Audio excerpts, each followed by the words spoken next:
Alright, so I'm making an impromptu video here in regards to the daytime running lights that I made or put on the car.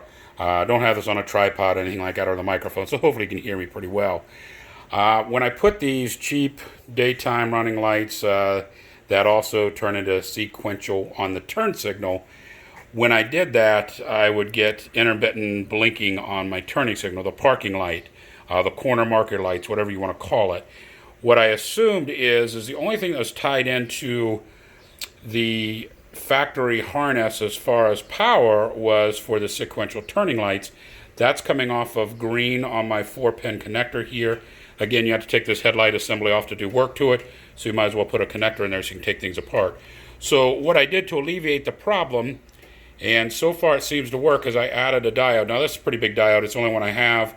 I'll probably order a smaller one later, but it works. It'll still transfer power. But I put, if you notice, it's got a line side to one side of the black can in the center. That goes towards your light, the device, so that means the power will go from black to the line side, allow power to transfer through. My assumption and what I think that I was getting is feedback from this control module, and the CAN bus circuit didn't like that.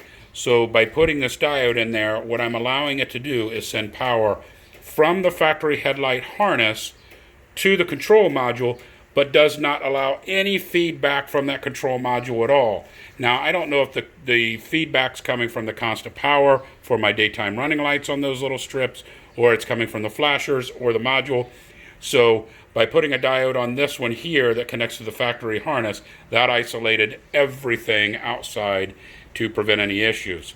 Now, keep in mind, if you watch my video before, I fed the daytime running lights. They're blue in my case because I like color, and I got that constant power on. So whenever I fire the vehicle up, it constantly comes on. It's not controlled by the headlight circuit, because I think it's pretty cool during the daytime to at least be able to see the blue lights on there, and everybody seems to like it. So again, what you're going to do is just the turning signal portion of this daytime running light strip that you buy from eBay, you're going to put a diode in between the turn signal and the yellow wire, which indicates for the turning signal going to this control module. It'll keep from power backfeeding into the CAN bus harness and giving you some issues on your factory lights, your turn signals, things like that.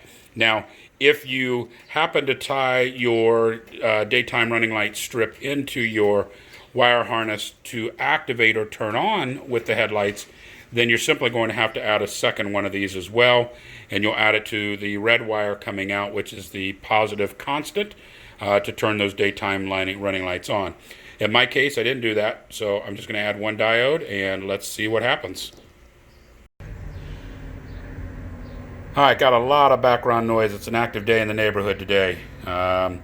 You can see this is a diode. It is partially wired in there. Heat shrink, just like I said, I always do. You're going to notice the red casing on it, because the diodes are pretty big. They have a long lead where they're tinned out. What you want to do is just strip off a casing from an old wire, slide it up onto that to give it some insulation. So that way when you wire it in, you don't have any exposure to getting anything grounded out when you don't want it to. So that's what you see there. There's one end put together. And again, just the casing from an old wire that I put in there, if it'll ever zoom in. There you go. To where it's going to keep it from grounding out. So let's get to the next side. Alright, so there's one of the solder joints that I did. You can see I just slid my heat shrink down on this cable here, the green cable, so I can slide it over there and put it on. Now, when you go to solder, just in case anyone hasn't seen any of my other videos, you want to place a solder under the wire and then feed your solder from the top. I call it painting. Whenever I describe how to do it to anyone, is you're basically heating the wires up from the bottom and then bringing your solder onto the top and allowing it to melt through the wire to where you don't get a cold solder joint, and it actually adheres across the entire joint. Now I'll cut that little stray off, but you don't want to get a cold solder joint, because if you just get it heated up on the solder and you have a glob of solder on the soldering iron and you push it to the wire and pull it away, that did not heat the cables up enough to give you a good solid connection. So again, I call it just painting the wires. We'll go ahead, cut that little stray wire off, heat shrink it, and we'll be done. Alright, so there's a connector when it's done, going from the yellow wire into the diode, line going towards the light itself.